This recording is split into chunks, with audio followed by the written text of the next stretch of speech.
izin untuk mewawancarai Ibu tentang bimbingan dan konseling. Sebelumnya saya ingin bertanya Bu, apa motivasi Ibu untuk memilih profesi guru BK ini Bu? Motivasi saya, Ya. yang pertama saya tertarik dengan permasalahan peserta didik yang ada. Tapi awalnya mengambil profesi BK ini, kita kan tamat SMA dulu, Ibu sering berbicara atau berbincang dengan Walas. Kemudian Walas waktu itu, Bu, bagusnya kemana ya arah kuliah kita nanti? Saya ingin jadi guru.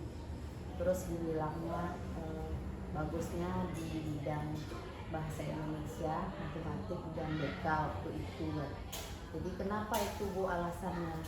Jadi alasannya kalau misalnya matematika itu dia kan ada di setiap sekolah. Kalau SD itu dia membutuhkan, SMP juga, SMA karena dia kan pelajaran umum. Begitu juga dengan bahasa Indonesia. Terus saya pikir-pikir kalau dua ini matematika sama bahasa Indonesia, kan kita tahu dengan kemampuan kita kan bisa mengukur kemampuan kita, rasanya nggak mungkin. Kemudian saya dalami terus BK bagaimana Bu? Kalau BK juga banyak sekarang peminatnya katanya gitu kan, dan kemudian banyak juga dibutuhkan saat itu. Jadi Ibu pelajari terus tentang BK, Ibu dalami. Nah dari situlah awal termotivasi tentang BK itu gitu. Sebelumnya boleh tahu jumlah guru BK di sekolah ini berapa? Satu. Terus menurut Ibu, gimana sih pentingnya peran guru BK itu untuk sekolah? Sangat-sangat penting. Yang pertama itu tentang mengatasi permasalahan siswa di sekolah, baik permasalahan dari internalnya maupun eksternalnya, karena permasalahan peserta didik itu akan berpengaruh terhadap belajar dia di sekolah gitu. Jadi yang sering memahami permasalahan siswa itu pasti dari BK, karena BK ada instrumennya nanti untuk mengungkap masalah, kemudian memberikan layanan-layanan yang dibutuhkan oleh peserta didik nantinya gitu. Seperti tadi Ibu bilang kan memberi layanan. Terus apa saja layanan yang diberikan pihak sekolah dan kepala sekolah dalam mendukung bimbingan dan konseling di sekolah? Kalau layanan BK itu banyak, seperti layanan klasikal, memberikan informasi terkait tentang keseharian peserta didik. Kemudian layanan konseling individual, itu menggali permasalahan secara pribadi terhadap peserta didik itu. Kemudian layanan konsultasi, layanan bimbingan klasikal, layanan bimbingan konseling kelompok, bimbingan kelompok, bimbingan konseling kelompok juga, advokasi, banyak lah, ada 10 layanan.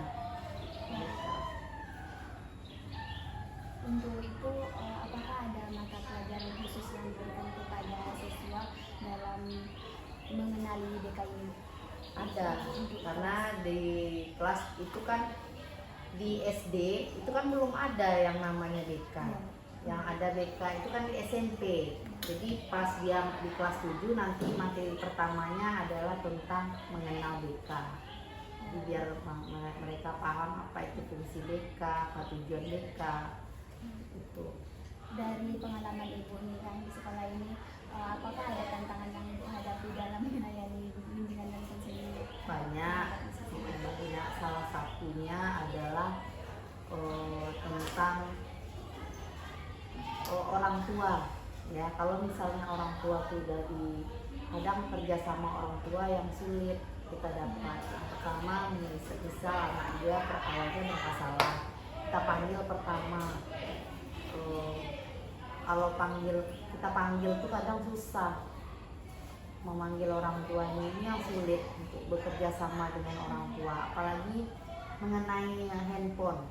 Anak ini kadang memang di sekolah kan kita tidak izinkan anaknya memakai handphone, cuman nanti ketika anaknya datang ke sekolah, kenapa dia tidur saja kan, kemudian kita gali lah permasalahannya. Ternyata permasalahannya itu tentang mengenai HP, mainkan HP.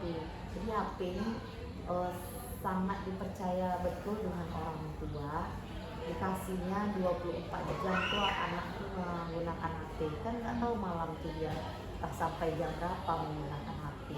Jadi ketika kita beri saran kepada orang tua, ya sekedar saran aja gitu, besoknya ya dikasih terus gitu sama orang. Itu susahnya kerjasama dengan orang tua tuh, yang kurang tegas mungkin dengan anaknya, dia takut mungkin anaknya atau marah bagaimana, itu yang sulit. Terus apa harapan ibu terhadap peran guru BK di sekolah ini Bu, agar anak-anaknya bisa lebih baik lagi? Peran BK ya sangat, ya saya berharap ya, tapi memang peran BK ini sangat dibutuhkan sekali di sekolah. Saya berharap dengan adanya BK, permasalahan peserta didik dapat kita atasi bersama. Tapi bukan dengan BK saja, harus ada kolaborasi dengan guru mata pelajaran, terus unsur pimpinan itu. Jadi tidak sekedar dengan guru BK aja gitu. Terus misalnya dalam layanan BK ini kan Bu, apakah ada dari bantuan guru-guru lain dalam memerankan ini? Tapi kan ini perannya nggak cuma guru BK aja kan Bu. Apakah ada Maksudnya perannya yang untuk membantu dalam mengatasi? Ya nanti kan ketika anak ini bermasalah, itu kan kalau di guru mata pelajaran itu kan sesuai dengan pelajaran dia, misalnya belajar IPS atau belajar matematika, atau anak ini kendalanya katanya tidak bisa terkendala di pelajaran matematika ini. Nah kita carikan jadi guru Mapel itu nanti berkolaborasi dengan BK. Jadi ketika nanti kita telusuri sudah diiniin apakah anak ini benar bermasalah di, kan terkadang anak ini kenapa nggak bisa dia hitung-hitungan atau misalnya kayak perjumlahan, lihat pengurangan dia kan nggak bisa, udah diajarin tetap tidak bisa. Berarti apa kendala anaknya? Salah satunya bisa jadi anak ini ada yang keterlambatan dalam menghitung, ada berkebutuhan khusus namanya. Nanti guru Mapel itu dia melapor ke saya, nanti melapor, kita berikan instrumen, ternyata memang benar anak ini ada kebutuhan khusus seperti itu gitu. Untuk mengatasi masalah anak ini siswa di sekolah ini Bu, gimana, apakah ada kerjasama untuk layanan lain Bu? Kalau kerjasama itu banyak. Yang pertama, kita bekerja sama dengan puskesmas, itu mengecek kesehatan siswa. Kemudian satu kali dalam 1 bulan kita juga bekerja sama melakukan sosialisasi, karena di sini kan ada di sini kan lingkup Yayasan TNI AU. Jadi dia memberikan edukasi tentang seperti bahaya rokok, bahaya narkoba. Kemudian juga kita bekerja sama dengan lembaga inklusi anak sekolah berkebutuhan khusus juga. Kemudian kita juga bekerja sama dengan P2 TP2A. Kalau P2 TP2A itu kan itu kasusnya sudah mencakup seperti kriminal. Itu anak, misalnya anak menjadi korban perilaku seksual atau menjadi korban perilaku kriminal lainnya. Nanti bisa kita anak ini kita alih tangan kasuskan namanya. Kita alih tangan kasuskan ke P2 TP2A gitu. Jadi di situ anak nanti akan mendapatkan perlindungan baik secara psikologinya maupun perlindungan hukum gitu. Kalau itu memang benar-benar itu masalah kriminal, karena kan di BK itu yang tidak bisa kita tangani permasalahannya adalah permasalahan kesehatan. Kalau misalnya dia sakit, misalnya dia sakit perut, nggak mungkin kita yang BK yang mengatasi, berarti ada dokternya, berarti ke dokter kita alihkan kasuskan. Terus misalnya dia menjadi korban pelecehan seksual, itu kan sudah kriminal, tidak mungkin kita biarkan, itu kita berikan ke pihak yang berwajib itu, tapi dengan cara kita alihkan kasuskan ke P2 atau P2A gitu. Jadi di situ anak juga akan dapat perlindungan hukum juga.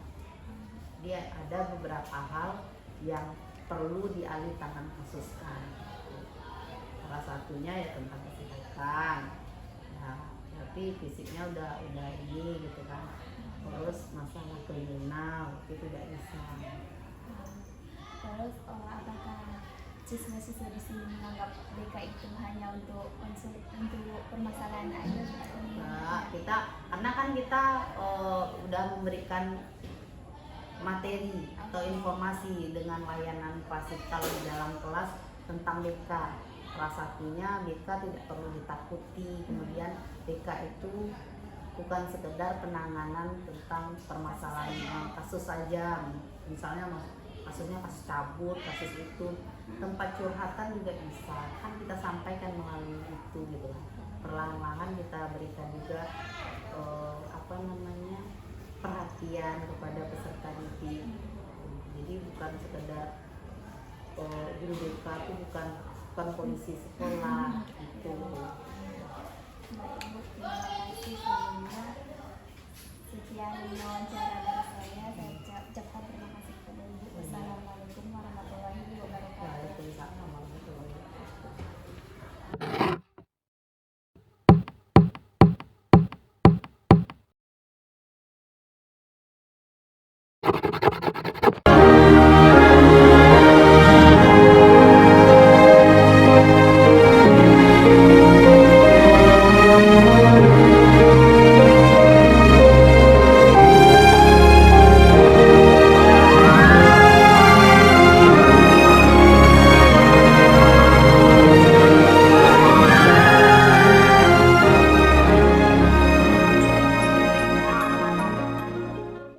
Baik, sekarang saya akan mewawancarai salah satu siswa yang ada di SMP yang Kasalanut Akas.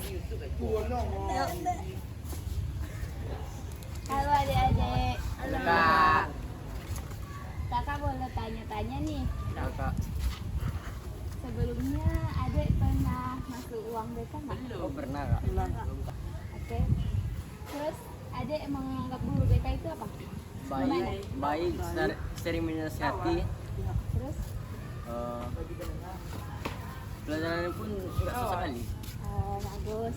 Terus kenapa adik pernah masuk uang BK? Itulah Kak masalah.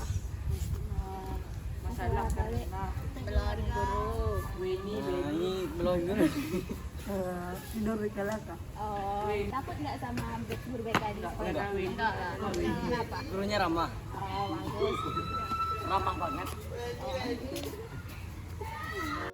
Maka dari itu, untuk adik-adik sekalian, janganlah takut kepada guru BK, karena guru BK itu tidaklah semenyeramkan yang Anda bayangkan.